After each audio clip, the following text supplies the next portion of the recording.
Hello, everybody.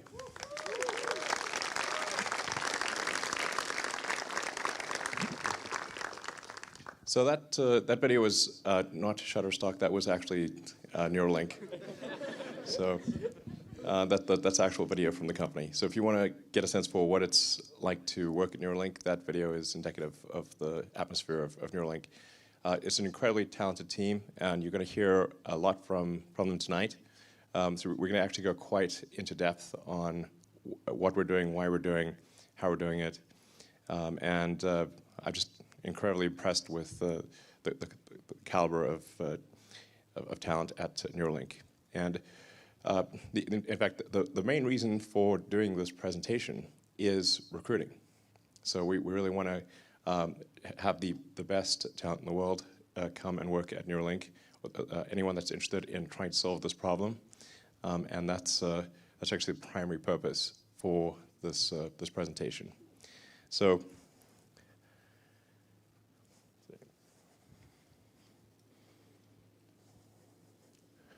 Okay, so the why of Neuralink, just to go over it, is I think it's important for us to address brain-related diseases. Everyone, if you survive cancer and heart disease, the odds are that you will have some brain-related disorder. So it'll be like Alzheimer's or dementia, and if you don't, friends and family will for sure.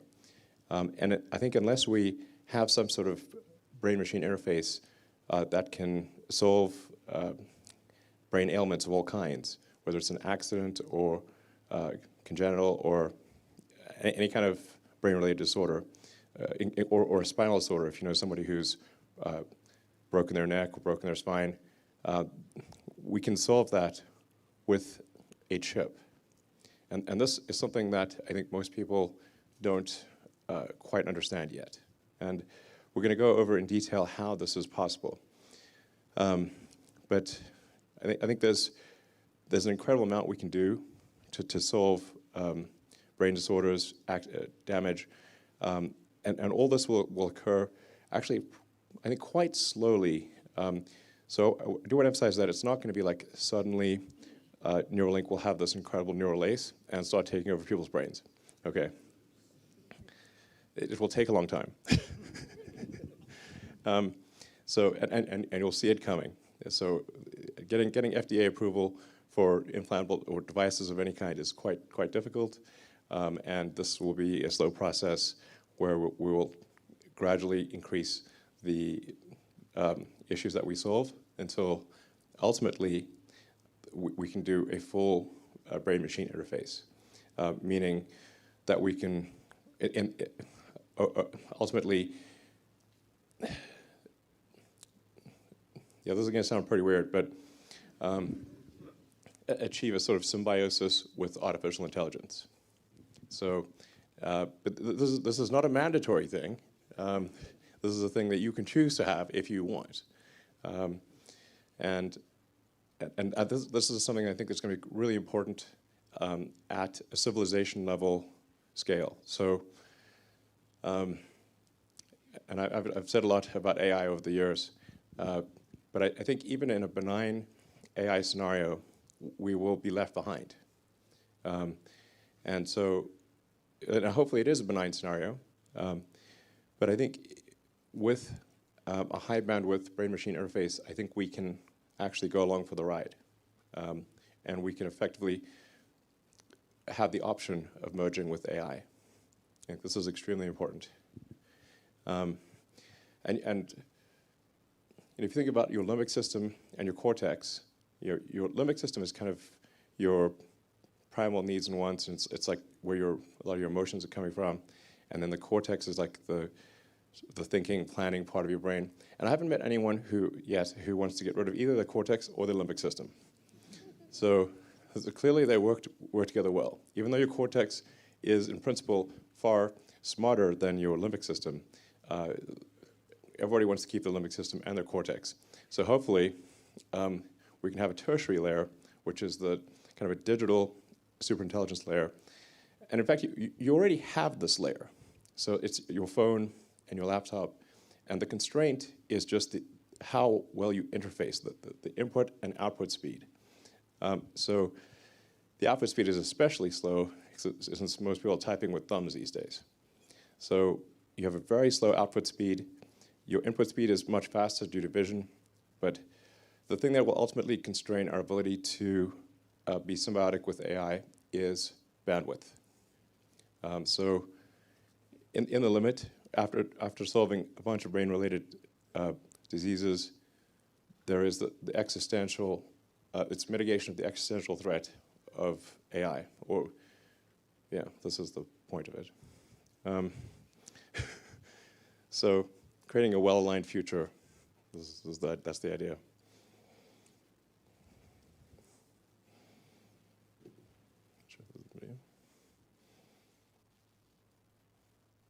Composed of nearly 100 billion cells called neurons.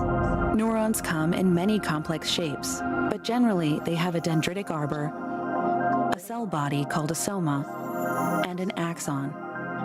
The neurons of your brain connect to form a large network through axon-dendrite junctions called synapses.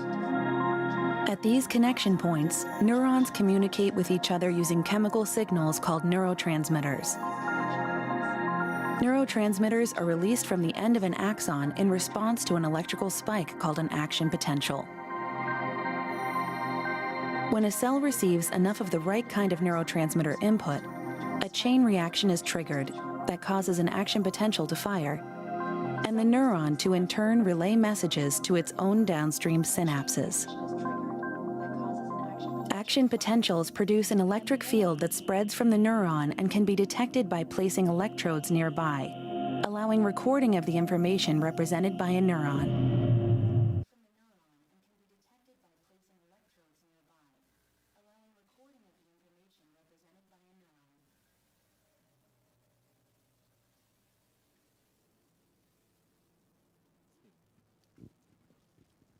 We thought we'd play that twice. It's so good you have to play it twice. Well, I think like a lot of people in the audience, there's a wide range of knowledge about neurons. I mean, some people view the brain as like this incredibly mystical thing that you cannot interface with the brain, and then some people are aware of deep brain stimulation, such as occurs for Parkinson's patients. So trying to address the broad range of understanding. I mean, neurons, essentially, there's that whole idea, what if we were just a brain in a vat? This is often posed by philosophers, except we are a brain in a vat, and that vat is our skull. Everything that you perceive, feel, hear, think, it's all action potentials. It's all it's neural spikes. And it feels so real. It feels very real. But these are all impulses from neurons, what's called a spike. And our goal is to record from and stimulate spikes in neurons and do so in a way that is orders of magnitude more than anything that's been done to date, and safe and good enough that you can, it's not like a major operation. It's sort of equivalent to sort of a LASIK type of thing. So where you can sort of sit down, machine does this thing, and you can walk away within a few hours. And that's it. And you're not even in a hospital. So like there's basically, in terms of key points that are worth taking away, the system that we designed in version 1 is capable of on the order of 10,000 electrodes. So each chip, which is 4 by 4 millimeters, is capable of 1,000 electrodes, or has 1,000 electrodes. And we think doing up to 10 is feasible. So this is in contrast to the best FDA-approved system, which is like a Parkinson's deep brain stimulation thing, which would have on the order of 10 electrodes. So the system, even in version 1, that we're going to unveil today, is capable of 1,000 times more electrodes than the best system out there. and they're all read and write. So this is really quite, I think, I mean, for something to be 1,000 times more than what is publicly approved is quite a big difference. And this will get better with subsequent versions. This slide may seem a little generic, because like everything's got robots, electronics, and algorithms at this point, but not threads. So the I feel like I'm in Transcendence. Actually, I was in Transcendence.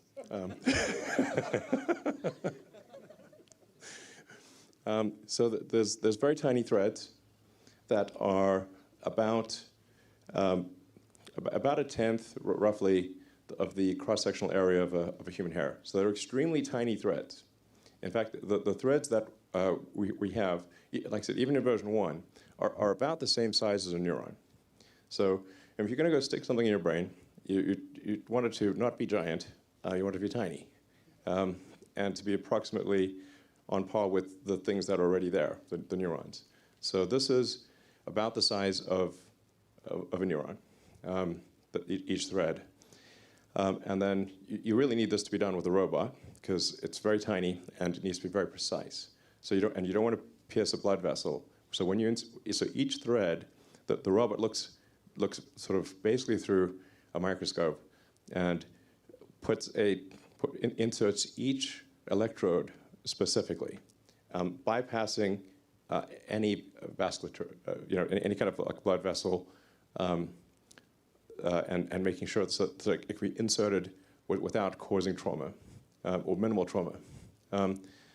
Yeah, it's not zero, but you won't notice it. That's the important part. You won't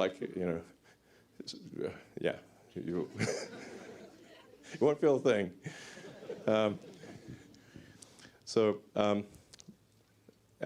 Yeah, anyways, obviously algorithms.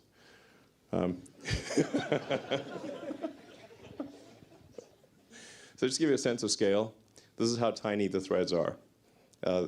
That is not even a big finger, that is a small finger. So these threads are just like I said, way smaller than a hair, and there's 1,000 of them. And this is what the robot looks like. It's sort of quite a complex device, but it all comes down to a very tiny, tiny point.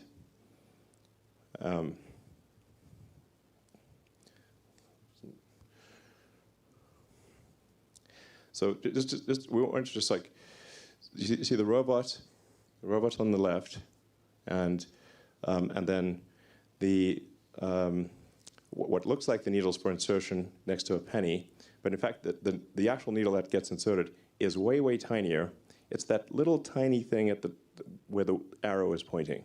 That's actually the size of the needle. It's about 24 microns in diameter.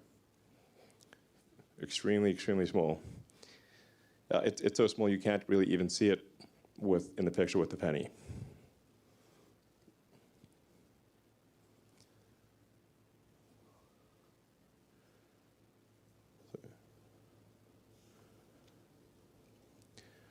And then this is your rain on uranium. No, that's not really. That's agar. So you can get a sense for the robot doing the electrode insertion.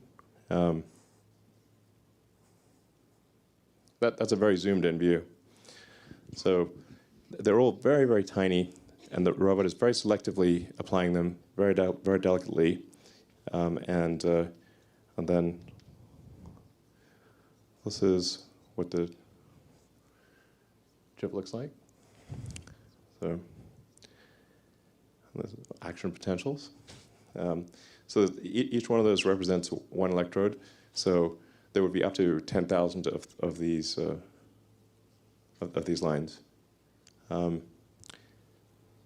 Yeah. So. I guess, it's always difficult to say.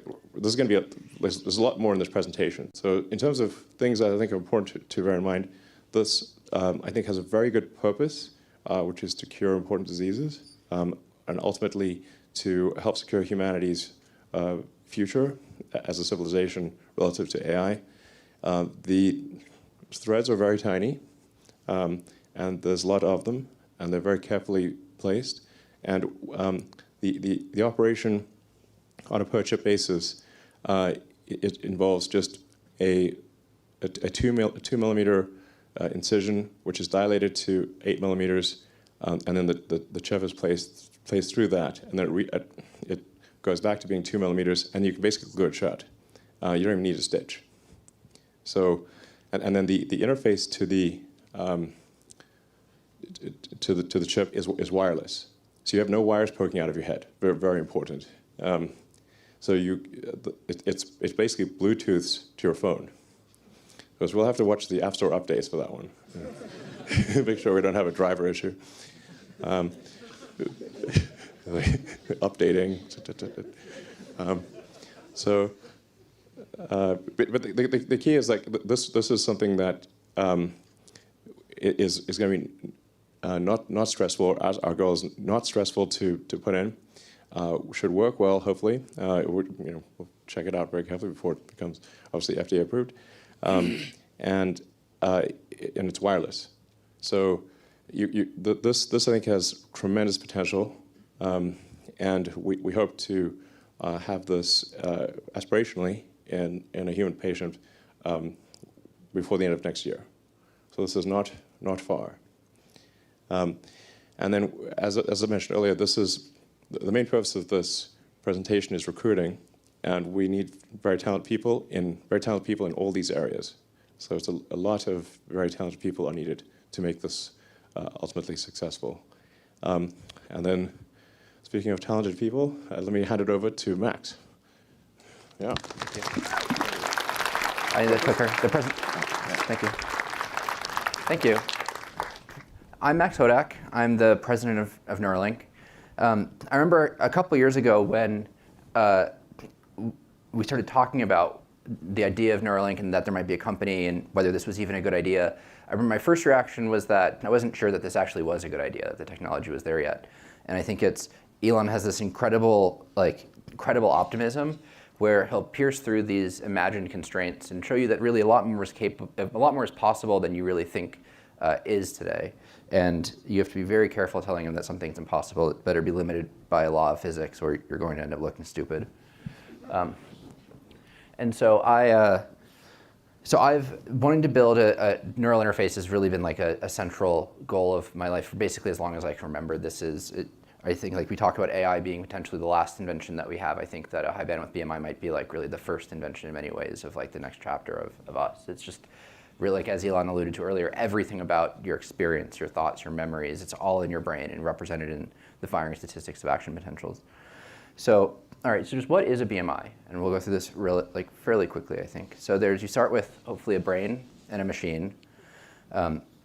But the machine is just a stand-in for the outside world. It could be another brain, it could be software, it could be a robotic arm. But you want to receive energy from that world and impart through the senses like vision and audition and impart energy back into the world through things like motor control.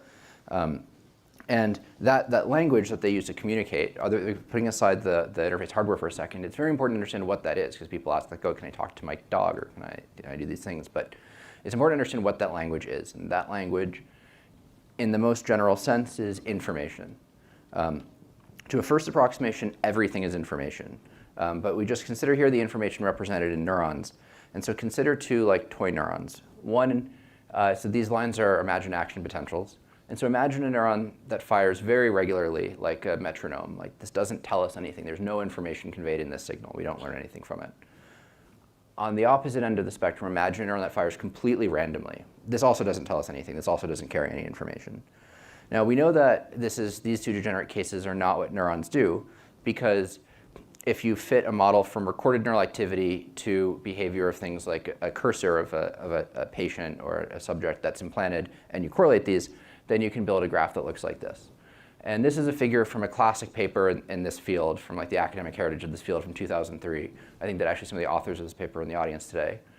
And you can see it's the x-axis is number of neurons, and the r is the goodness of fit. And you can see that as you add neurons, the quality of the model improves. This tells us that neurons and their spike trains carry information about things.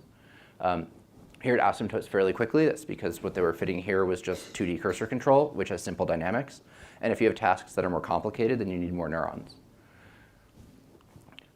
So the classic definition of information is a difference that makes a difference. It's just some piece of information or knowledge that tells you something. It's like a very abstract concept, but it's such, like information theory is such a deep rabbit hole. If you haven't seen it before, the original paper, Mathematical Theory of Communication, is like, it's very readable. I highly recommend it. You'll start seeing information everywhere. It will totally change the way you view the world because the world is information, as we've talked about before. And understanding information also gets this question of, well, why do you have to have an implantable device? Why don't you have EEG or a wearable or an optical thing? And the answer, of course, is like, well, these are different information carriers, and what information are they carrying? And we know that, like, if you open a back issue of the Journal of Neuroscience and you want to understand how some species of bird encodes sound localization or something, you'll find a discussion of spikes. And we, as far as we know, everything that we care about is found in the statistics of spikes. So that's what we focus on. There are other things like fMRI or EEG. These are different information carriers carrying different information, which we believe is impoverished relative to spikes. I think that's the scientific consensus. And so the question for all these different things is, well, what information is found in your carrier? We focus on spikes. That means we have to be inside the brain because there's no ceiling that we're aware of on that with respect to that like grand vision of your perception, your thoughts, everything, like motor output, re-embodying lost limbs. And so why does that mean that you have to be inside the brain? So you want spikes. Well, people have studied, if you take a neuron and you put an electrode on that specific neuron, so you have a ground truth electrical potential of that one neuron, and then you place an extracellular electrode nearby, which is what our electrodes in the Utah array and other people are like. We're not in the cell, we're near the cells. And then you measure how far away from a neuron can you be when you know what the ground truth spiking activity is, can you no longer see the spikes? And it turns out that the answer is about 60 microns, which is like 0.06. It's very small. It's a lot less than a millimeter. So you have to be firmly under the skull. Like there's no wearable that is going to get you spikes. This is a physics constraint as far as we're aware. And so now I just want to talk about briefly that Neuralink didn't come out of nowhere. There's a long academic heritage of research here. The cochlear implant has reached millions of patients since the 50s for deaf patients. Over 100,000 patients have received deep brain stimulation for Parkinson's and essential tremor and dystonia, and now other indications. And about 20 patients have received the Utah array, which is a little 100 electrode rigid metal silicon device. And even though it has very few channels, they've been able to do some really cool stuff with it. There's videos on YouTube of brain gate patients doing things like controlling tablet computers or even texting each other through Utah arrays just from the small number of electrodes. And so many of the people on the team at Neuralink came from this academic work. I got my start working in a lab at Duke University studying how mappings between brain and like the screen space change. So if you make it so that the joystick goes, like the cursor goes sideways when you push forward instead of up, like how does the brain change that representation? So the point is that there are lots of people that have been looking at this problem from lots of angles for decades, and we're in the greatest sense building on the shoulders of giants here. And so the question is, why not use one of those devices? Why not use a Utah array or a deep brain stimulator implanted pulse generator? And in the Utah array case, the rigid sharp metal electrodes produce a fairly strong immune response. And this doesn't end up hurting the patient, but it does mean that you lose the ability to record single spikes over some period of time, usually between 1 and a couple years. There's also a big percutaneous connector through the scalp.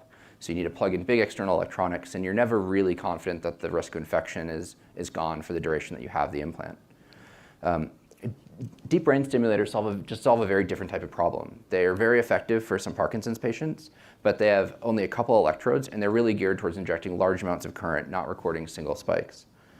So they're really a very different, the DBS is really just a very different type of platform for a very different type of problem. So we had to go back to the drawing board and start over to build something that met the goals that Elon laid out for us. We knew, as Elon mentioned, that whatever we built, we wanted it to be completely wireless. We didn't want any connectors or wires coming through the skin. It had to be something that would last for a long period of time, not something that you'd have to take out at 2, 3, or 4 years in. It had to have practical bandwidth. So we talk about high bandwidth or ultra high bandwidth. Like, what matters is that for the task that you're after, there is practical bandwidth that allows you to effectively do that thing, whether that's cursor control or typing or robotic arm or maybe in the future vision. And it has to be usable at home. It can't be something that you go into a clinic at the hospital for 2 hours a week and under tight supervision of technicians plug you into the amplifiers and turn it on. It has to be something that you can live with. And so 2.5 years ago, we were nowhere close to any of that. This is a photo of some of the prototypes that we've gone through over that time. So we started on the far left. That's an entirely passive board that has 64 electrodes on it and connects to connectors that go to big external amplifiers. And then we added integrated electronics with our first custom chip. That's also 64 channels. And then there was a big leap to the device that Elon showed a photo of earlier. That has 3,072 electrodes in a fully implantable package with just a USB-C port coming out. And then we took a step back in channel count because remember we have to optimize safety, longevity, and bandwidth all together. And so in order to optimize some of those other things, we moved to an easier to manufacture system that has 1536 channels and a USB-C port. And those last two are the focus of the paper that we released today. And so we've learned a lot from these. We've recorded a lot of data through these. Like these are actually used every day at Neuralink to record neural data and work with it. And they taught us a lot about the architecture that we think was the basis for our first human product that we're calling N1. And the central component of that is the N1 sensor. It's a little hermetic package. When it's fully assembled, this is missing an outer mold. It's into an 8 millimeter diameter, 4 millimeter tall cylinder. And each of these has 1024 electrodes, and we can stim and record through every one of those channels. Opening it up a little bit, you can see there's the thin film, which has the threads that Elon talked about, which is the wisp going off to the side. There's a hermetic substrate, and then that gets welded later to a package that goes over top, and that's mated to our custom electronics. And we'll go into more detail. We'll have the technical leaders that work on each of these talk about these in more detail over the rest of this presentation. So yeah, I mean, this is just not to belabor the point. I know that Elon really hammered this in, but these things are very, very small. They're not. You can't manipulate these. This is one photo. This is not two photos joined together, and you really can't manipulate these with your hand. That part at the top is just a backing material that's surgical packaging. They're peeled off. The threads are peeled off that one at a time by the robot to place into the brain, and we had to build a surgical robot. And the first impetus for this is just you have to place these threads. You can't manipulate these threads. You need a robot. And then that grew into understanding where the blood vessels are and imaging into the tissue, and the surface of the brain moves because you're breathing and you have a heartbeat. And there's lots of complexity of dealing with this incredibly high entropy substrate. And it's not all offloaded to the robot. The robot's under the supervision of a human neurosurgeon who lays out where the threads are placed. But it would not be, the surgery is not possible without the robot. And so the N1 implant, we can place, as Elon mentioned, many of these, possibly up to 10. In one hemisphere, for our first patients, we're looking at four sensors, 3 in motor areas and 1 in a somatosensory area, which are connected via very small wires tunneled under the scalp to an inductive coil behind the ear. And that connects wirelessly through the skin to a wearable device that we call the Link, which contains a Bluetooth radio and a battery. And this is, importantly, the only battery and radio in the implant. So if you take this off, the implant shuts off. And if there's software upgrades or security issues, it's much easier to upgrade the firmware on the pod than it is to try and change the implant. It'll be controlled through an iPhone app. You won't have to go to a doctor's office and have them have an exotic programmer to configure it. And the first thing that you'll have to do is learn to use it. Like, imagine if you've never had arms, and then suddenly you have an arm, and you have to pick up a glass on the table. It's like not a cognitive task. You just how do you can't think your way through that.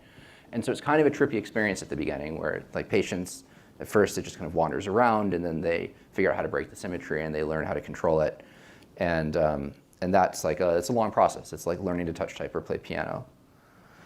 And so for the first product, we're really focusing on 3 distinct types of control. The first is giving patients the ability to control their mobile device, because we heard from over and over again from patient groups that if you have to have a caretaker around to press buttons for you, what's the point? You might as well have them do the thing. You have to get self-sufficient using the devices on your own, and then redirect the output from your phone to a keyboard or a mouse on a normal computer. It'll just show up as a Bluetooth mouse or a Bluetooth keyboard, like any keyboard or mouse that you can use on any computer. And as Elon mentioned, this is a forward-looking statement. There's a whole FDA process we have to go through. We haven't done that yet. This is like, these are aspirations. But we are working as hard as we can towards our first in-human clinical study next year. And again, these are plans, but the primary indication for that will be complete paralysis by upper cervical spinal cord injury.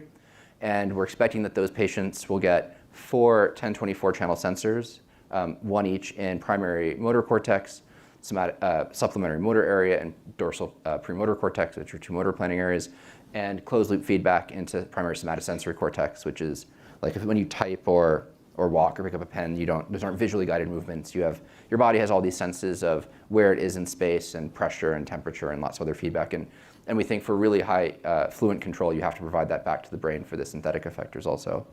And of course, fully wireless and able to use it at home. We think that there's a huge difference between something that you get to use 2 hours a week at the hospital versus something that you're living with every day and your brain is adapting to as much as the device is adapting to your brain. And so to bring up the other colleagues, this team is like, I'm incredibly lucky to get to work with this team. We're going to go into a little bit more detail on, I think that decoupling implantation from the electrodes is incredibly important. The reason that you have these issues where things like these like tungsten microwires get rejected is they're stiff and they're stiff and sharp and they tear the brain, and they have to be because they have to get into the brain. And so if you can decouple the process of getting it into the brain from what is left there, where it can be much softer and have material properties like the brain and maybe be coated in things that help the brain recognize it as itself, that's really important.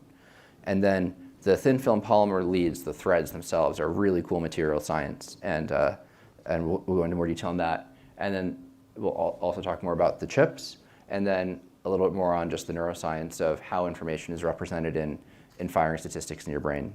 And so with that, I'd like to welcome Dr. Matthew McDougall.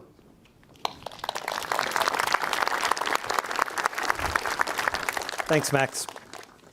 I'm Dr. Matthew McDougall. I'm head neurosurgeon at Neuralink. When I'm not at Neuralink, I'm a brain and spine surgeon here in San Francisco at CPMC, California Pacific Medical Center. Before that, I was at Stanford, where I worked in labs that implanted and designed advanced brain-computer interfaces. I originally became a neurosurgeon because I wanted to help people live happier, healthier, longer lives. I've been humbled in practice by how powerless we are to treat many of the most debilitating neurologic diseases. People afflicted with spinal cord injury, schizophrenia, autism, and a host of other neurologic conditions have far too few options. I work with Neuralink because we, for the first time in history, have the potential to solve some of these problems. Before we get to how we get the device in, we have to talk about our guiding principle at Neuralink. It's safety. Everything we do at Neuralink is filtered through the question, will this make me more likely to want to get one? Will it make me more likely to recommend this to my family and friends? This approach impacts every design decision we make. So while for the immediate future, Neuralink's devices will only be intended for patients with serious, unmet medical needs, our design philosophy is that this should be safe enough that it can be an elective procedure. So what have we done to try to make it safe? For starters, we've created very small threads. They displace a lot less tissue than the traditional methods. In my regular practice today, I routinely implant large, deep brain stimulator electrodes into the brains of my patients. They're big enough to have about a 1 in 100 chance of causing a significant hemorrhage. They displace and disrupt enough brain tissue that you can often see neurologic consequences just from placing the wire. We can do better than that. Neuralink's threads are so thin that they're difficult to see with the naked eye. They're much smaller than the width of a human hair. They're small enough that a human surgeon can't actually implant them without help. So we created help. Neuralink developed a tool that we're extremely proud of, the robotic inserter. Inspired by designs conceived of in labs here in the Bay at UCSF and Berkeley, we developed this robot that can rapidly and precisely insert hundreds of individual threads representing thousands of distinct electrodes into the cortex in less than an hour. This tool allows a surgeon to aim between the blood vessels that cover the surface of the brain with micron scale precision. The region of the brain shown in this video represents only a few millimeters of surface of the brain. As you can see, the brain's surface moves with the heartbeat and breathing. The robot tracks and adjusts for this movement. Using this tool, we can greatly reduce the risk of harming cortical vessels and causing bleeding. Here, the robot is selecting individual electrode threads and placing them into the brain in the pre-planned location with remarkable accuracy and repeatability. Using this system, we've been able to rapidly place thousands of electrodes into the cortex without causing noticeable bleeding. We also have an in-house histology team that examines brain tissue to help us choose electrode profiles and materials to help us minimize tissue damage. When you think of traditional neurosurgery, you probably think of something very invasive. Traditional surgery on the brain isn't something that patients ever look forward to or are excited about, except in the most dire circumstances. Usually a clamp is attached to the skull to keep it rigidly immobilized to the operating table. We often shave all or most of the patient's hair. Patients can end up with large visible scars. At Neuralink, we want to create an entirely different patient experience, something more like LASIK. No scars, no big scars, no hospital stays, no short procedures, no hospital stays, very short procedures, and of course, in the end, you get to keep all your hair. We even want this to be possible under conscious sedation. That means you can get rid of the complexity and the risk of general anesthesia, as well as many of the unpleasant side effects, nausea, sore throat from a breathing tube. To be absolutely clear, our first clinical trial patients are going to receive an experience much more like traditional neurosurgery. But our aim is to simplify the procedure, down to the injection of local anesthetic, a very small opening in the skin, a painless opening in the skull below, quick and precise placement of threads into the cortex, and then we fill that hole in the skull with the sensor, allowing the scalp to be closed up over it. Behind the ear, we'll make a small incision to insert the coil.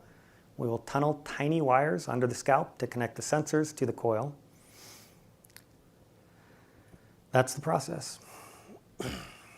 I believe that Neuralink is going to be able to provide us and the medical community with a platform that can finally enable us to treat some of these very difficult to treat diseases, also to understand them better. I hope you find this as exciting as I find it. If you feel you might be able to help us, don't hesitate to contact us.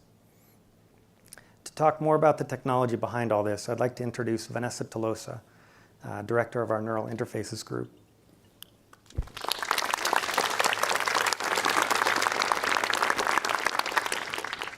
Hi, I'm Vanessa Tolosa. I lead the Neural Interface group at Neuralink. Our team consists of engineers and material scientists who are responsible for making the probes that get implanted into tissue, the packaging for the electronics, and integrating these two components together. We also do all the testing and characterization of these parts. Before joining Neuralink, I led a neurotech team at Lawrence Livermore National Lab. There we worked on a wide range of neuroprosthetic technologies that were used both in the academic and clinical settings. I decided to join Neuralink because I saw an opportunity to take all of this exciting work that we were seeing in neurotech research and actually make them accessible to patients at a much faster time rate than what medical device companies have traditionally been able to do. With that in mind,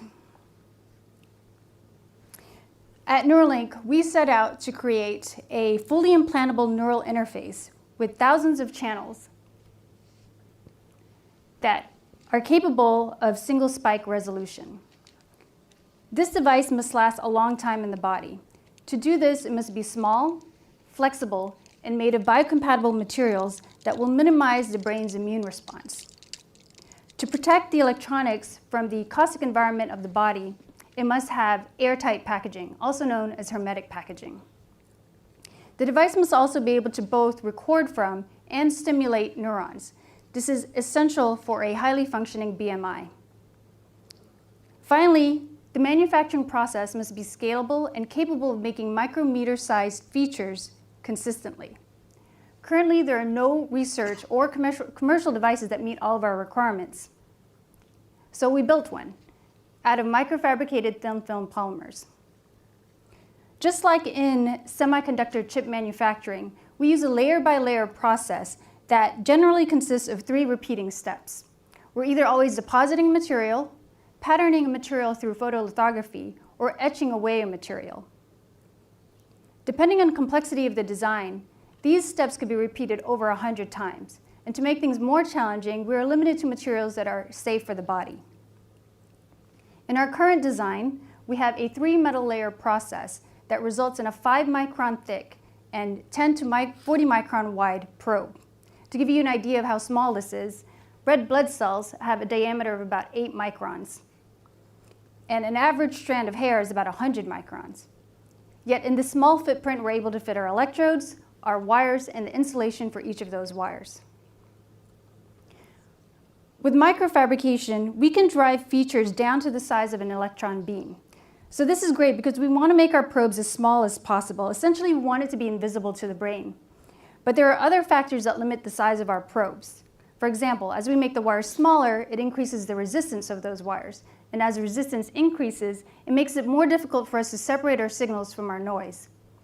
Similarly, there are other technical challenges and trade-offs that are related to higher channel counts and manufacturing yield, electrode size, and material and tissue safety. At Neuralink, we have an incredible team that's been tackling these challenges and have been able to make high channel count polymer probes. And this image is a silicon wafer that holds 10 of these arrays, these polymer arrays. In this design, each of those arrays has over 3,000 channels. So what that means is in this one wafer, we've manufactured over 30,000 electrodes and over 30,000 insulated wires. This is something that can't be done with the way current medical devices are being made. That rainbow effect is caused by the small feature sizes on these devices that are interacting with the nanometer size wavelengths of light that are reflecting off of them. If you were to zoom in on the ends of one of these arrays, you'll see this region where we put all of our electrodes. So each of these vertical filaments that end in a loop is what we refer to as a thread. And each of these threads can be placed independently into the brain using our robot during surgery. This design is called linear edge. It's one of over 20 designs that we've made for our R&D work. We've progressively been increasing the number of electrodes per thread without significantly increasing the width of each of these threads at the base. We've been able to do this by adding layers and reducing the sizes of the wires down to as small as 350 nanometers. This is less than the wavelength of visible light. Because we're using a lithographic process, essentially if we can draw it, we can also make it. So on one end of our probes are the electrodes. On the other end are where we connect the probes to the electronic package, or to the electronics through conductive feed-throughs. This substrate is part of the hermetic electronics package. Standard methods of connecting the probes to the electronics package usually involve some kind of large plug-in type connector or a polymer-based glue that bonds the two components together. But as we increase density and decrease the footprint, it becomes impossible to achieve hermeticity in standard medical device connectors. This is due to several reasons. One of them is how these substrates are currently manufactured. Hermetic feed-throughs consist of holes that have been packed with conductive materials and are embedded in an insulating substrate. As you drill more holes and pack them more tightly together, these brittle substrates, typically made of ceramics, become more susceptible to cracking. Also, as you make the holes smaller, it becomes more difficult to fill them with this conductive material without getting non-hermetic voids. Standard processing also requires exposure to high temperatures, typically over 700 degrees Celsius. At these high temperatures, the coefficient of thermal expansion, or CTE mismatch, between the insulator and the conductor can cause circumferential cracking or interfacial gaps during the cooling phase. We're able to get around these problems by developing a new process. So rather than making the probes and then the substrates and then connecting them together, instead we microfabricate them together into one monolithic component. This provides a tight seal at densities that current methods with standard materials for medical devices can't achieve. So far, we've used this process to make a hermetic thin film substrate with over 1,000 connections over a 2.4 millimeter by 2.4 millimeter footprint. Next, we assemble the electronics and then also attach a wired lid using a laser welding process. These two steps have required a lot of internal development as well. The result is the sensor that's ready for final assembly and implants into the body. Next, you'll hear from my colleague DJ about our custom electronics.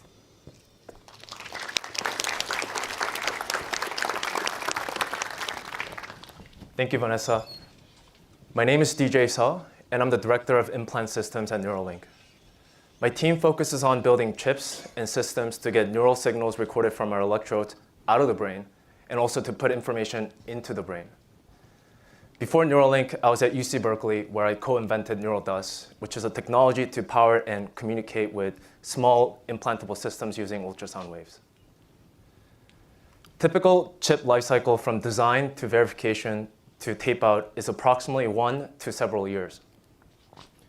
At Neuralink, we had the ability to co-design our chip with the rest of the system, and the tight feedback loop from this organization has enabled our small team of analog and digital chip designers to tape out a new design every 3 months on average.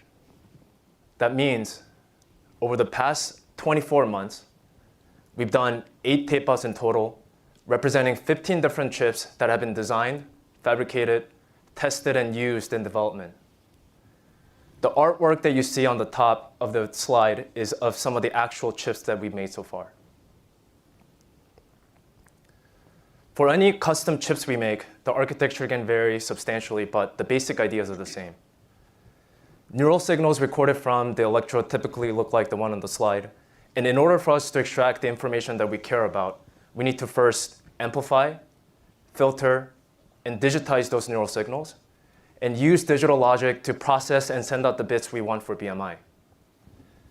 We also need ways to diagnose any issues with our electrodes and be able to drive stimulation engine to inject charge to the brain when required. Our latest chip is called N1 System on Chip, and it is physically small, measuring only 20 millimeters squared or 4 by 5 millimeters. It is low power, highly configurable, and it has 1,024 simultaneous record and stimulation capable channels. And it has on-chip spike detection. To dive deeper into N1 SoC, I'd like to highlight 3 key innovations, and they are 1, analog pixel, 2, on-chip spike detection, and 3, stimulation on every channel. The first is analog pixel. Before we can convert analog neural signals into digital bits, we need to amplify and filter them. And this is where the analog pixel comes in. We want to have 1 analog pixel per electrode so that we can configure them independently. So in the case of N1 SoC, there are 1,024 analog pixels. Analog pixels also take up a significant portion of the physical space on the chip, and how well they work determines both the signal quality and the characteristics of the overall neural interface.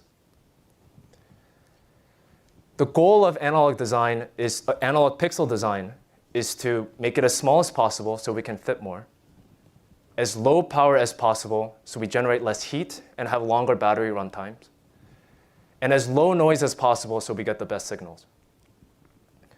Now, the challenge here is that these goals are at odds with each other. For example, we want to achieve lower noise on the amplifier so that more spikes can be detected. But as transistors get smaller, it becomes harder to get lower noise while keeping the power the same or less. Since the start of Neuralink, we've gone through 3 major revisions to the analog pixel, progressively improving both the size and power while maintaining performance.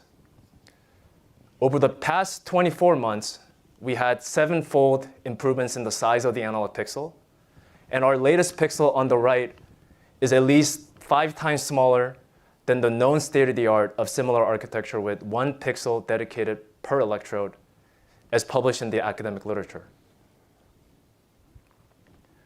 Second innovation is on-chip spike detection. Once the signals are amplified, they're converted and digitized to zeros and ones by our on-chip analog-to-digital converters. As you'll hear in a second, spikes or action potentials shown on this slide are often critical for certain BMI tasks. Currently, there are several different methods for detecting spikes, such as thresholding, or more sophisticated methods such as principal component analysis. At Neuralink, one of the robust ways that we came up with is by directly characterizing the shape, and it's worth noting that this is different than template matching in that it gives us more information in a general way. In certain cases, we can actually identify different neurons from the same electrode based on their shapes. Our analog pixel can capture the entire neural signals sampled at 20,000 samples per second with 10 bits of resolution, resulting in over 200 megabits per second of neural data for each 1,024 channels that we record. In our previous systems that you heard about, we were able to stream this entire broadband signals through a single USB-C connector and cable, and we performed real-time spike detection on an 8-core machine running our optimized C code. Now, we wanted to completely eliminate connectors and cables for N1, so we had to modify our algorithms to fit into the hardware by scaling both, making it both scalable and also low power. And then we were able to also implement this algorithm in our N1 SoC. Our algorithms can compress neural data by more than 200 times, and it only takes 900 nanoseconds to compute, which is faster than the time it takes for the brain to realize it happened. Finally, it was important for us to enable stimulation from every channel that we can record from and make it configurable and high resolution. To make this work, we custom designed stimulation engine for electrical stimulation that can coexist alongside our analog pixels. Our stimulation engine has 0.2 microamp of amplitude resolution and 7.8 microsecond of time resolution. There is a 16:1 ratio of electrode to stimulation engine, so we can't stimulate every channel simultaneously, but we can within each stim pulse, usually in milliseconds, and we can also stimulate any combination of 64 channels at the same time. So in summary, looking through our N1 SoC, it has 1,024 analog pixels that we can record from simultaneously with 7.2 microvolt RMS noise while only consuming 6.6 microwatt of power. It has on-chip analog to digital converters, on-chip spike detection that can compress neural data more than 200 times, and it only takes 900 nanoseconds to compute. Stimulation engine with 0.2 microamp of amplitude and 7.8 microsecond of time resolution. And finally, diagnostics for electrode and impedance measurement. All of these functionalities that I outlined are integrated into a single 4x5 millimeter silicon die. Next, my colleague Flip will tell you more about what can be done with these signals.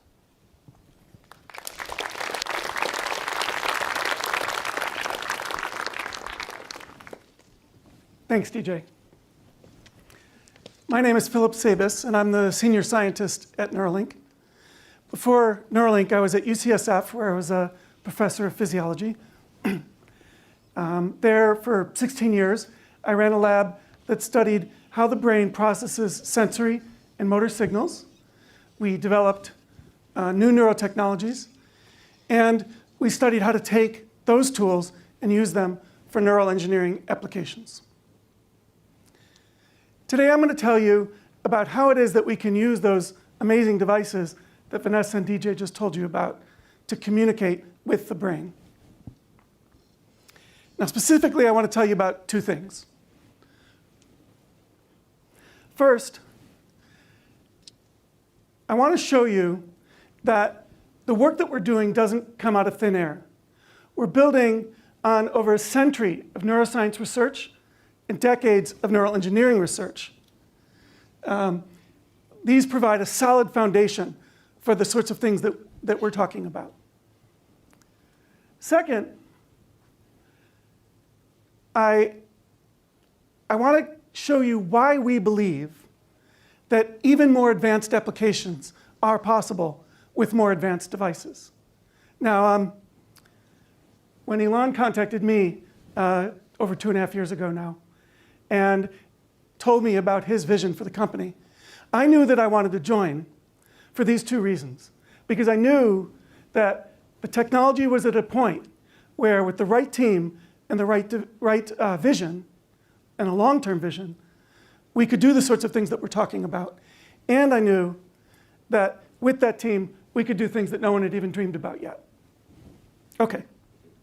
So the first thing I want to show you is a video.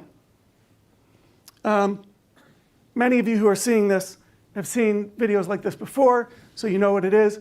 But if you don't know what this is, I have the distinct pleasure of telling you that right now what you're looking at is the brain at work. This is, in fact, traces of a bunch of electrodes that came off of one of our devices, a bunch of electrodes from a single thread. And each trace shows you the voltage waveform in time as it's coming off of one of those threads.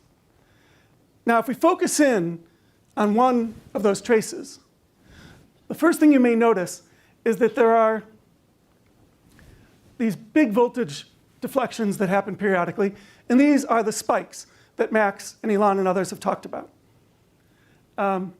These spikes occur, again, when a neuron has an action potential. And this is the fundamental element of communication within the brain, and this is the thing that we want to tap into. This is what we want to be able to record.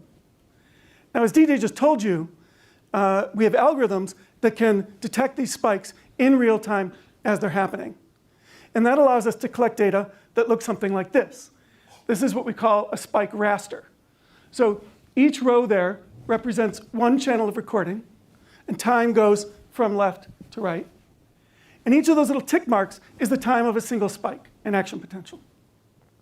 All right, so presumably there's some information somewhere in there. How do we get at it? What are we going to do with it? Well, for the first application, which Max told you about, which is allowing paralyzed individuals to be able to control a computer, what we want to do is we want to reach into primary motor cortex and record the activity that's happening there. Primary motor cortex is the part of the brain that sends signals down the spinal cord and to the muscles to drive movement. Of course, it does that with action potentials. And in particular, we want to record from the hand and arm portions of primary motor cortex. So imagine that you have a person sitting holding a mouse, and they're sitting still, and then they make an outward movement with their mouse, and then they reach back. What would you see in the brain? Well, here's a synthetic neuron. I made these data up, but it gives you the idea. Here's a synthetic neuron that shows that in the background activity, when the person's at rest, maybe there's some firing. But when that person reaches outward, that neuron starts to fire a lot. And when he reaches back, the neuron becomes quiet. So this is what we call a neuron that's tuned to a particular direction of movement. Now, maybe we'll record from another neuron, and this neuron may have a different pattern. It may be tuned to the return movement and not to the outward movement, so it fires more on the return. What if we asked the person to do that movement again? What we would see is a similar pattern of activation. So the neuron on top still fires more for outward movement, and the neuron on the bottom still fires more for the return movement. But you'll notice that the patterns are different. And that's because neural activity in the brain is random. It has stochasticity, which means that even though the person may be intending to do the exact same thing from one movement to the next, the neural code, the neural representation at the level of an individual neuron is noisy. And this is just one of the reasons why we need to record from lots of neurons in order to be able to gain a high fidelity readout of what the intention is. So let's say we record from a bunch of neurons. It might look something like this. Now, if you look at that, you might think that looks pretty messy and it's not clear what's going on. But I'm going to do a little trick. I'm going to take those neurons and I'm going to rearrange them so that they're in the order of the tuning that they have, just as I told you about those two neurons. And if you do that, look what happens. Now suddenly structure emerges. And I think you'll agree, looking at that there's information in that stack of neurons that tells you about the movement. And that's exactly what we want to do. We want to do that kind of magic in an automated way to read out the movement. The way we do that is by building something that we call decoding algorithms. These are mathematical algorithms that we tune based on data like these to be able to take in just those rasters of spiking activity and output the movement that the person wants to make. Okay, so for these little fake data, I built a very, very simple decoder, and sure enough, it's able to capture the intended movement. This is what we want to do on a bigger scale. Now, you might say to yourself, I don't understand, you're talking about moving, but I thought it was about paralyzed people, right? So how does that work?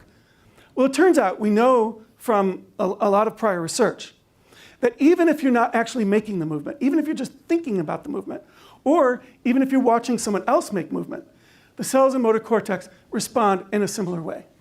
So we can build up these decoding algorithms just from those kind of data. And then a paralyzed person can think about moving the mouse, and the cursor will move. Now, this kind of decoding has been done in a fair number of academic labs, including my own before I came here, and in humans in academic studies. What we want, what Neuralink's goal, though, is to be able to do this with a clinical device that people can take home and use on their own, and that has orders of magnitude more channels, orders of magnitude more neurons that we're recording from. With that, we think that people will be able to get naturalistic control over their computers, not just a mouse, but also a keyboard, game controllers, and potentially other devices. That's what we're trying to do. Now, I've told you about the arm and hand area of motor cortex, but the devices that we're talking about, because of their high bandwidth and the ability to tailor the location of each individual electrode to a person's individualized cortical anatomy, we should be able to reach anywhere in motor cortex.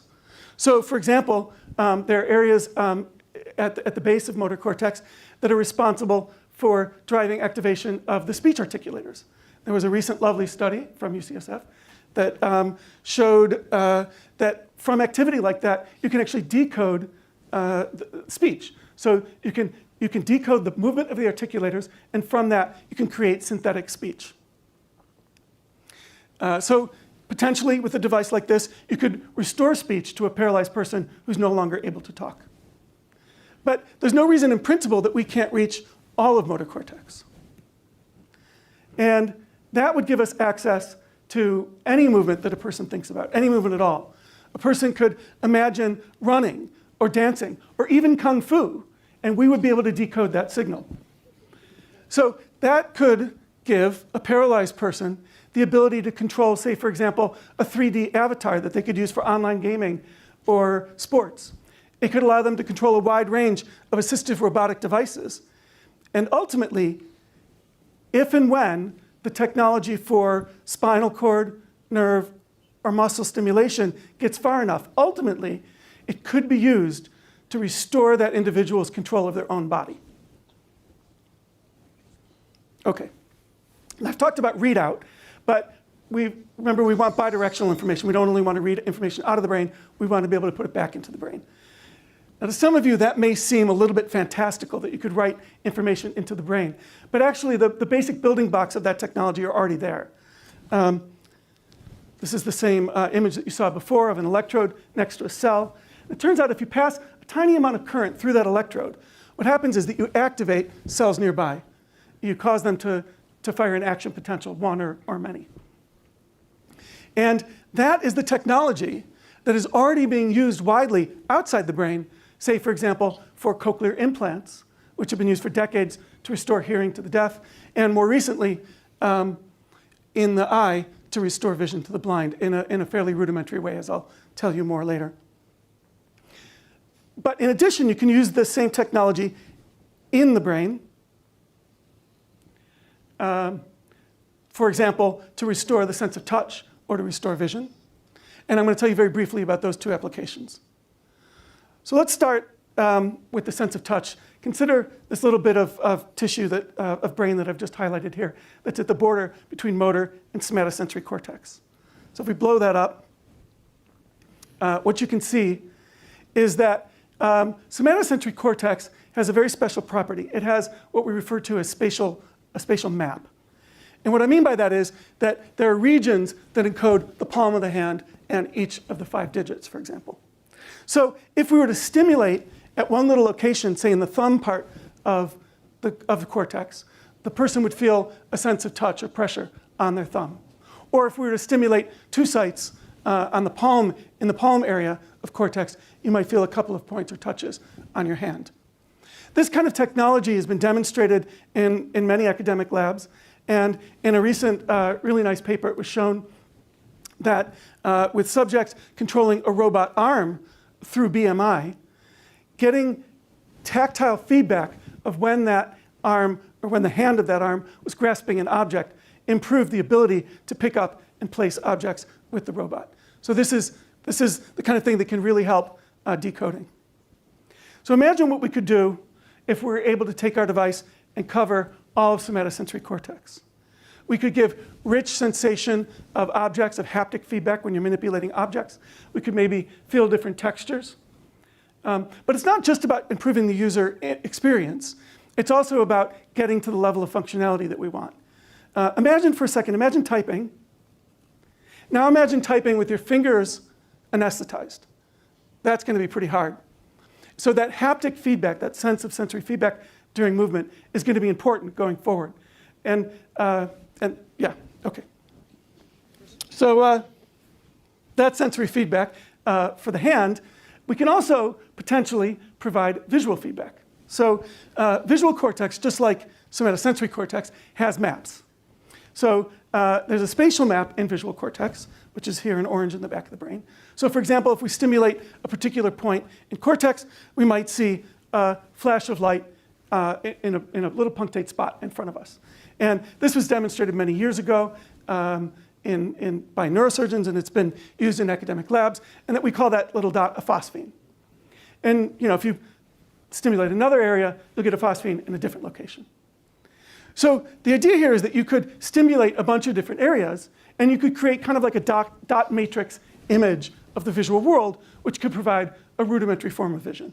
And there are academic labs and even companies that are working on technology just like this.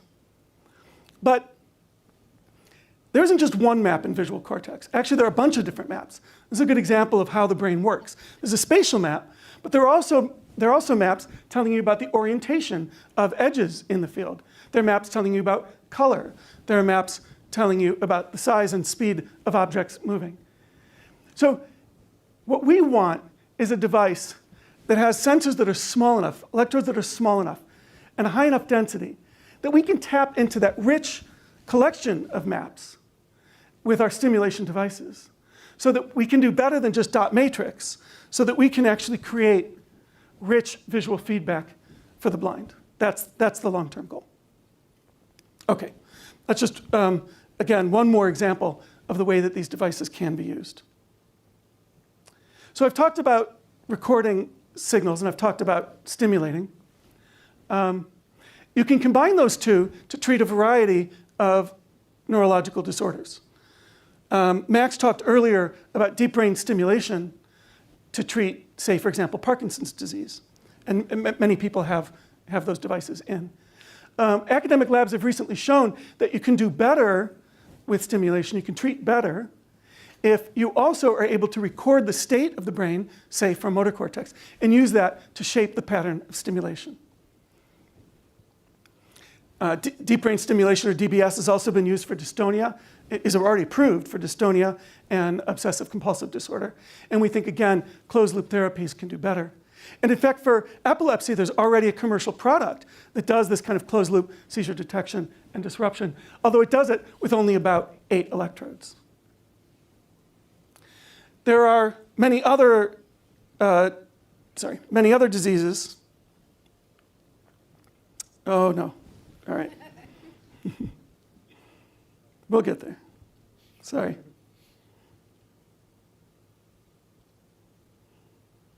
There are a number of other neurological disorders where DBS has promise, but is still an investigational stage, like depression, chronic pain, tinnitus.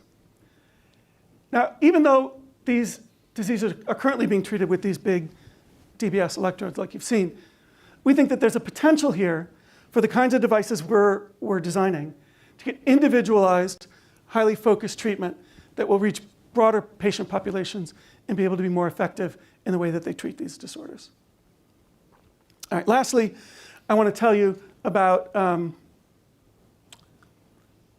not just sensory input and motor output, but about thought. So there are parts of the brain where we know that there's neural activity that encodes the things that you're thinking about. And one great example is an area called the hippocampus. The hippocampus is involved in memory formation, and it helps store episodic memory, things that you remember from your life. It also has a particular kind of memory for locations and views that you know. For example, it'll have cells that represent places in your own home or in a city that you know well. So imagine that you could record from a collection of neurons in the hippocampus of somebody who lived in San Francisco and knew it well.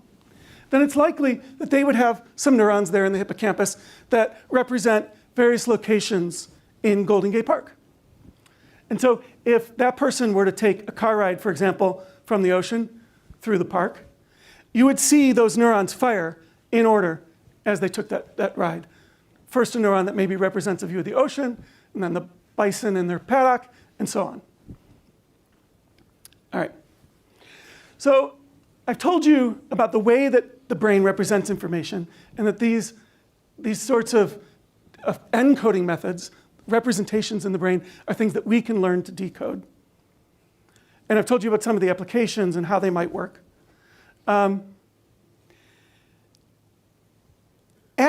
the device technology gets better and better, and as we get more and more experience with those devices, we and other researchers will be able to bootstrap off of those advances to reach other brain areas and other applications. That's what we're trying to do. Neuralink's goal is, neuroscience has shown that a wide variety of information content is readily available in the brain. We know, for example, that there are signals that encode speech and language. There are signals that encode your mood. There are signals that encode the sense of pain, when you're hungry and when you're thirsty. There are signals that encode your memories, and even esoteric things like mathematical reasoning. What Neuralink wants to do is to give people the ability to tap into those representations, to get better access to that information, both to repair broken brain circuits and also to ultimately give us better access to better connections to the world, to each other, and to ourselves. Thank you.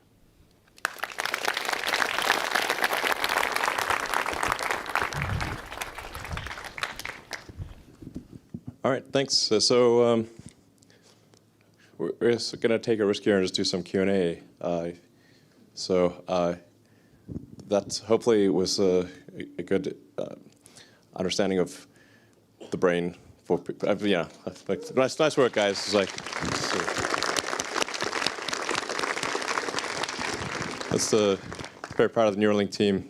They've done amazing work, and yeah, it's a really smart group.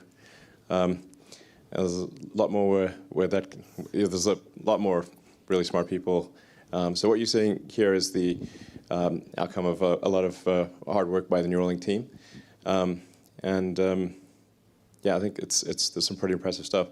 So we can take some more questions from the audience. The lights are bright, so you might have to just take you later or something. Yeah, is there a roadmap towards allowing people or organizations to actually push custom code to these devices?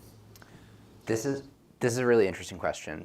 So it's definitely too early to really think about this. Elon, I don't. I think we'll hold up on the custom code immediately. Yeah. But I think it's conceivably there could be some kind of app store thing in the future, or some sort of platform with like a very rigorous verification of the application.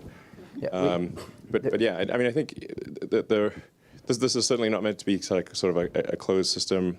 Ultimately, if we can enable others to contribute, whether they're at Neuralink or not, that would be a good thing, for sure. And just to add one more thing to this, we've had some discussions like, it might be that if you want to build an app or a business on top of like a brain-enabled API, then your business model can't be advertising, for example. That's like, it's very important to us that this is like, that this turns out well for everyone, and so there's thinking like that going on. Yeah. Sure. Does the brain's neuroplasticity make this harder or easier for you guys? Like, are you trying to interpret a continually moving target, or is there a chance for a symbiosis once the brain realizes what's happening to it? Yeah, there's no doubt that plasticity will make things. Repeat the question. So the question was whether neuroplasticity will help or hurt our effort, and I think there's no doubt that it will help. First of all, there's just the fact that you have to learn how to use these devices. But for example, in work that we did in my lab earlier, we showed that you can write in information that isn't perfect. It doesn't get that map perfect. Or even it can be somewhat quite different from the map. But ultimately, you can learn to use that through plasticity. And there's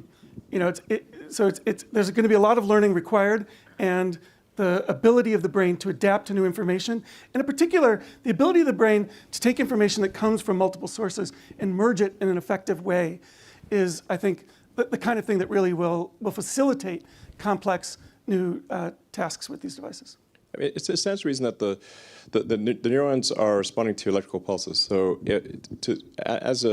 the electrode is providing electrical pulses, to the neuron, an electrical pulse is a neuron. It just thinks it's a neuron, and it's going to, for sure, adapt dynamically because it just sees electrical pulses, and it's going to respond to those. Yeah. So, yeah.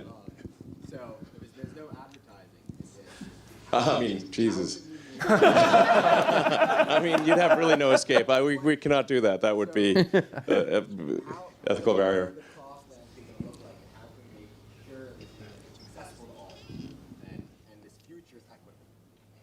Yeah, so the question is, if this will not be advertising driven, which I think would be unwise, then how will it be paid for, essentially? Is that correct? Or how will we ensure that it's broadly available? Yeah. I think that the cost of these brain disease or brain injuries is extremely high to society. If you have to take care of somebody, or if they need comprehensive medical care or hospice, this is actually very, very costly to society. So I think the economics of solving for that make a ton of sense. And if you enable somebody to work and be productive, contribute to the economy, I think that will. I think that the economics of that will easily pay for itself. And then, in the limit, of course, if you want to be symbiotic with AI, it'd be like, I think it's safe to say you could repay the loan. with superhuman intelligence. I think it's a safe bet. So I think the economics of this will work out. And the first order is really just to make sure that it works and works safely. And then I think it'll really be the option of the person. But it is critical that this be sort of, as we've talked about before, like a LASIK-like device. If this has to be done by a neurosurgeon, it cannot be scaled. There just aren't enough neurosurgeons. So it must be, just as one wouldn't want sort of like a hand operated laser for an ophthalmology situation. You really want the robot doing it with precision. The same thing goes for the brain interface. So, yeah.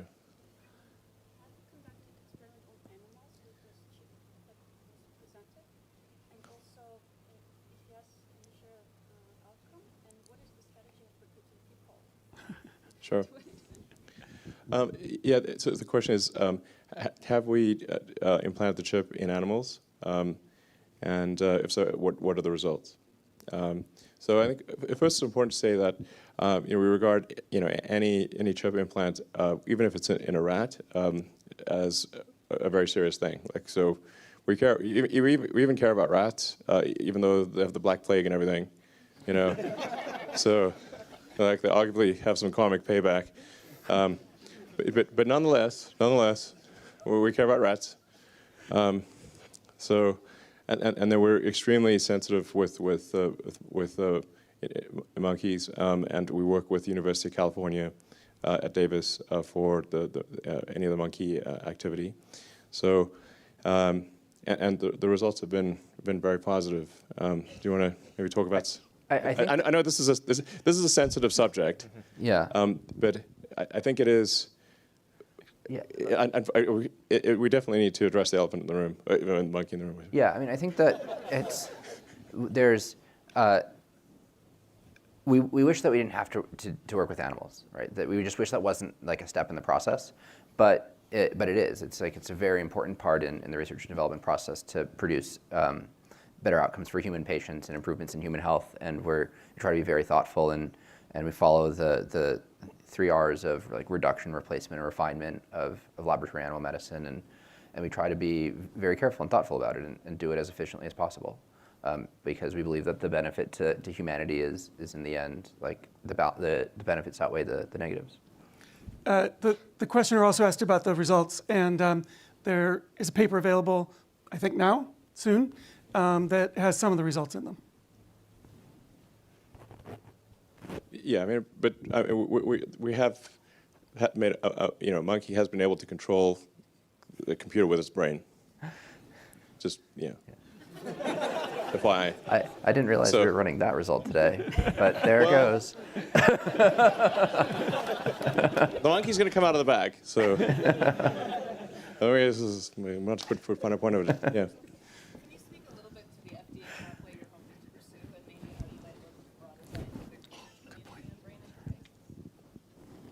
Can we speak about the FDA path that we want to pursue and how we might work with the scientific community? You guys want to talk about it? Yeah, sure. Well, actually, why don't we start with FDA? Well, I was also going to say, like, we're under no illusion that we think we can do all of the science required for this ourselves. Like, there's an immense amount of neuroscience to be done with these devices, and there's a huge amount that we have to learn about the brain, and that's going to be a much larger thing than just Neuralink. And we want to get these tools into the hands eventually at the right time. I think that we're still a very small company just focused on getting our first patients, and we have to be laser focused on that. But we want this to be a thing that is much larger. Like, we want this to be a field, right? We want this to really fuel advancement of the field, because the most important thing is not that like Neuralink is this like one specific place, but that it advances all of us. And for the FDA, there's a pathway. We're pursuing an early feasibility study, IDE, and it's. And there's the FDA actually put out draft guidance in February that's very specific to the type of thing we're doing, and it's pretty prescriptive. It's a checklist of what they want to see, and there's a lot in it. You have to show that it's going to be expected to be safe and biocompatible and stable, but you work through that and you give them the documentation. But I mean, people in academia right now are quite constrained in working with the Utah arrays. That's the most advanced thing in academia, and our system is at least 100, arguably 1,000 times, well, on the order of 100, I suppose, relative to the potential of the Utah array, 2 orders of magnitude improvement at the experimental level. So I think it probably would make sense for us to make more of the robots and provide the chips to academia to further the science. Sure. Sorry. Okay. It's hard for me to see. So you've obviously been working under the radar for quite some time, and you've made significant advances. Now that you're public and very obviously recruiting today, and I would assume looking for additional academic partnerships to sort of accelerate your development, what is the best way for academics to get in touch with you and start to create these new collaborations and advance mutually on the side of academia and the side of Neuralink? Sure. What is the best way for academics to get in touch with us to collaborate on furthering the field and N1. Yeah. What do you guys think? So first, if anybody out there has technologies or ideas that they haven't heard us talk about today and that they think could be useful for us, they should reach out and tell us about it. We're always interested in new technology and new things that are happening in the field. So that's a first. As far as getting the academic community access to data, for example, this is something that we are committed to doing. The details of the pathway on that aren't fully worked out. There are a number of options. And to be honest, if you have ideas about ways that anyone in the academic community thinks that it would be good to engage with us, we're willing to listen. And we'll pick 1 or 2 and we will make it possible for the technology that we're working on to have a very broad impact on the field. That's definitely one of our goals. Yeah, I mean, the things that sort of really drive the technology are, advancing the chip design, the software on chip and for interpretation of the results, material science especially for the coatings of the electrodes, like how do you have a long life electrode. It's quite a difficult thing to get that coating, get the materials right, and then the application of the materials for the something that you want to be, because you want these electrodes to last for many decades in the brain, but this is quite a difficult environment. It really wants to corrode, so getting the right coatings is incredibly difficult. It's a tough material science problem. Sure. On that note, you pushed quite a bit on material science and then packaging. Do you guys have a sense of, it's only been doing it for 2 years and things are changing, but do you have a sense of the longevity? Is it outperforming, or do you consider it a solved problem compared to rigid Utah arrays? Right. Do we consider longevity a solved problem? Definitely not.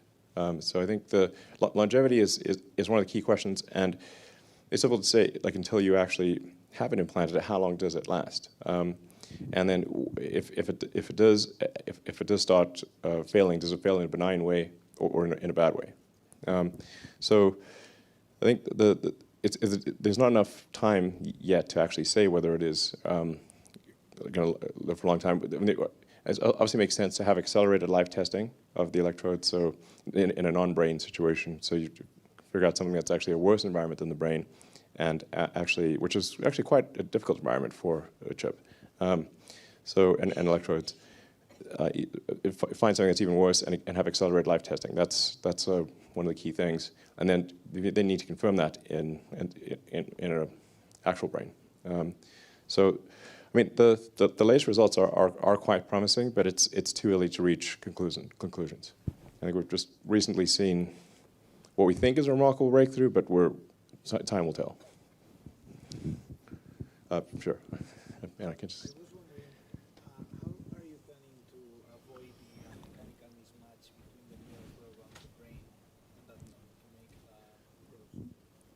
probes? How will we address the mechanical mismatch of the electrodes and the brain? Essentially, because the cells are like jello and electrodes are really hard, and so you have a big stiffness difference between brain cells and the metal electrode. Yeah, do you want to? Ask a question. I'm on. Yeah, I mean, that's part of the reason, one of the reasons why we went towards flexible materials. Like, there were a lot of different kinds of probes out there right now, if you look it up. And that's the main purpose of going flexible and also going smaller. So as I said, that we're really trying to make it as invisible to the brain as possible. And then on top of that, as was mentioned, coatings. So all of those combined, we're hoping to significantly decrease that immune response. But essentially, if you have something with high modulus and something with low modulus, but if you make the high modulus thing very thin, it becomes quite flexible. Yeah. Moment of inertia. So I'll try to answer a question at the back there. It's hard for me to see behind the camera here. So recent research from Dr. Yosher down at Baylor has shown that like a temporal delay in generated phosphines is necessary for the patient to perceive like a cohesive image. So if you stimulate the entire letter at one time, it's different from sort of drawing the letter across the visual cortex. Have you found similar things in motor cortex and sensory cortex in the recordings you've been doing? So I think if summarize the question, like essentially, do we look at like higher order feedback where it's sort of at the maybe whole limb level or combination of limbs or a whole word or letter as opposed to an individual phosphine or something like that? Okay. Yeah, I think that, of course, that's a stimulation result, not a recording result. And it may have something to do with the kind of low resolution of the stimulus, that the psychophysics of that, it's hard to perceive it as a complete letter, but you get filling in of motion that helps you perceive the object. That's kind of sort of my thinking of what's going on. And so, I think these are the kinds of questions that honestly we haven't yet addressed. When I talked about visual stimulation and the kind of rich visual stimulation that we want to, just to be clear, that was aspirational. And so, come back and ask us in a little bit, and I'll answer. Yeah, but there are, there are like individual neurons that you can trace to particular names and concepts and people, at kind of advanced long-term level, I think people would have kind of like if two people had a Neuralink, you'd be able to effectively have a sort of really high bandwidth telepathy, or actually technically going over radio waves, but you could actually communicate at a sort of complex meme structure level, using the Dawkins version of the meme.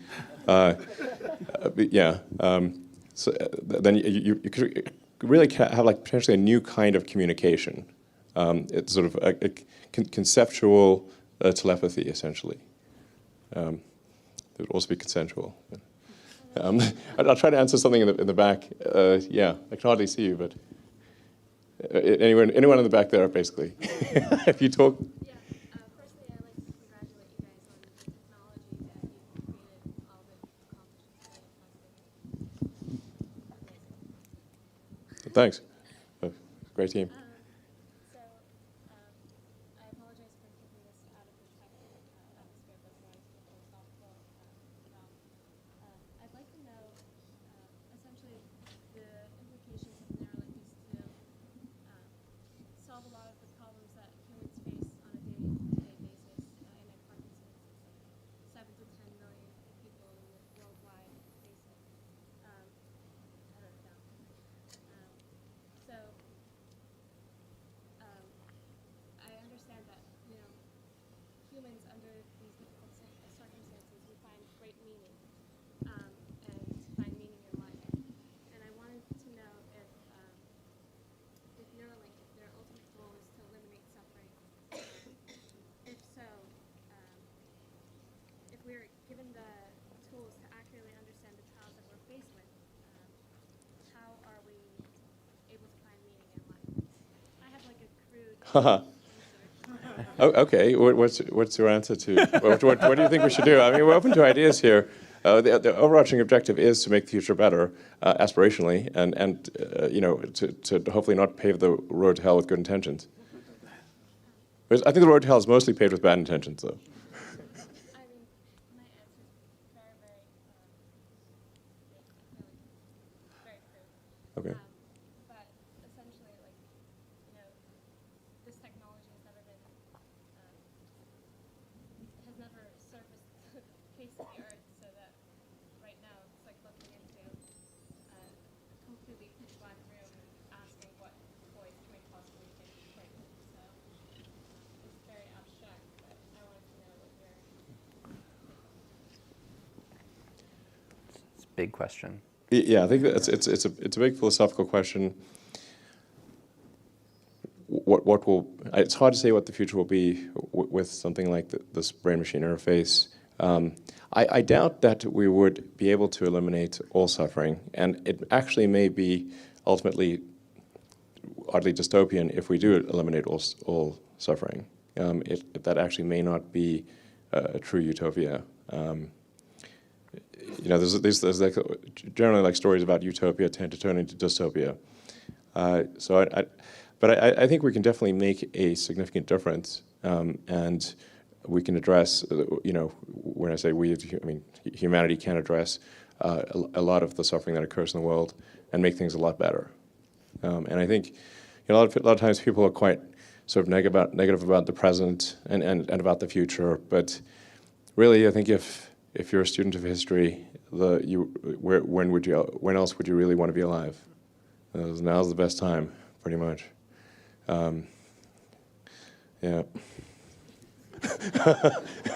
It's like, those who think the past is better have not read enough history. Okay, way in the back there, I see actually, you can see a hand, yeah. Can you talk a bit about the computational backend that derives gain from these reported pulse streams? Is it like traditional compute, a bunch of GPUs, a bunch of asynchronous FPGAs? Can it run on AWS? Is it Yeah. Yeah, guys. Yeah, I think that DJ should answer some of this, but so yeah. no. No. It doesn't run on AWS. I'll also say that you often have very tight latency constraints in this system. Yeah, exactly. You really have to run locally. Yeah, so the question is, how are we doing the backend computation? What are some of the methods that we're doing it? Yeah, so as Max just mentioned, latency is something that we do want to minimize as much as possible, especially in the context of doing closed-loop BMI, so being able to record and also stimulate and put information back into the brain. So in order to make sure that that latency between the end-to-end system is minimized, we need to have all of that computation locally. So that's, you know, one instance of the evidence of spike detection that you saw that's slowly progressed from, you know, computation from the computer onto the integrated chip is something that we strive to do as well with closed-loop BMI algorithms. Yeah, I mean, essentially the vast amount of the computation is actually done locally on an ASIC, effectively. The amount of data that needs to be communicated beyond the body or the brain is really distilled down to a small amount. And as DJ was saying, like, especially important for if you want to say give someone who's a tetraplegic the ability to type at 40 words a minute, which is one of our goals, and that requires a very low latency feedback loop. I think last question. Okay, last question. Okay, go, yeah, fire away. In terms of the vision of the company, are you trying to get to the stage where you can have one thread per neuron? And if not, what kind of number are you aiming at? And at what order of magnitude of channels would you consider trying it yourself? Okay, this is a few questions packed in there. One of the first question was, essentially to summarize what we're saying is like, what's the ratio of electrodes to neurons? Because you wouldn't want a 1-to-1 ratio because that's a lot of electrodes. So you really want to actually have that ratio be as big as possible, and ideally at least 100-to-1, maybe 1,000-to-1, ideally. Because the bigger the ratio of neurons to electrodes, the fewer implantations, it's going to be just way better. For sure, you'd want to read a whole bunch of neurons and then be able to stimulate neurons or a cluster of neurons by varying the field potential, so that you don't need to have a 1-to-1 stim or read ratio. Ideally, 100-to-1. You guys want to add? Yeah. I guess I would or more. Yeah. I think it's important to add to that any answer we give to what's the right number of electrodes at this point is speculation. Yeah. That's part of the. I mean, speculate. But the point I'm trying to make though is that this bootstrapping that we anticipate is going to happen. We're going to put in devices, they're going to be lower level. From that, we'll be able to find out the information content and information density in the areas that we're looking at with the electrodes we have. and we'll be able to bootstrap up from that. So, I actually believe that we are the ones that are going to be able to answer that question without speculation. And I'll say, when you look at the anatomy of the brain is mostly silent. On average, a classic electrode can see somewhere between 0 and 4 neurons electrically by different waveform templates. But when you just look at the anatomy and the distances, you'd expect it to see more like 1,000. And so this question of why is the brain so silent is an interesting one. And one of the hypotheses is that there are a lot of neurons that have very narrow receptive fields that only fire when they have very high information content updates with respect to something specific. And one of the challenges with spike sorting is that you can't tell, you can't tell apart another spike of a neuron that you think you're recording from with, that was the first time I heard from that neuron specifically that I don't know is there, right? And as you have these long-lasting chronic devices, you'll be able to get more of that out in the decoding. Yeah, I think it's going to vary. The electrode to neuron density is going to vary quite a bit depending upon what part of the brain it is as well.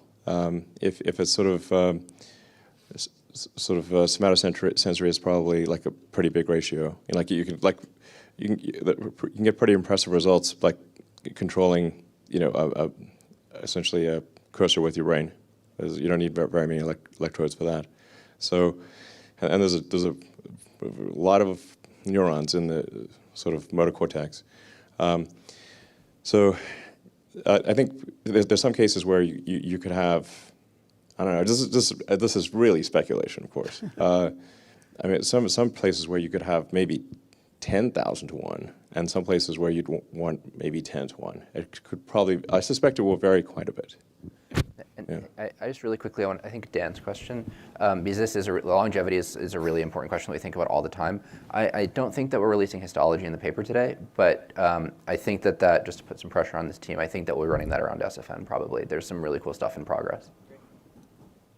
All right, thanks everyone for coming. Thank you.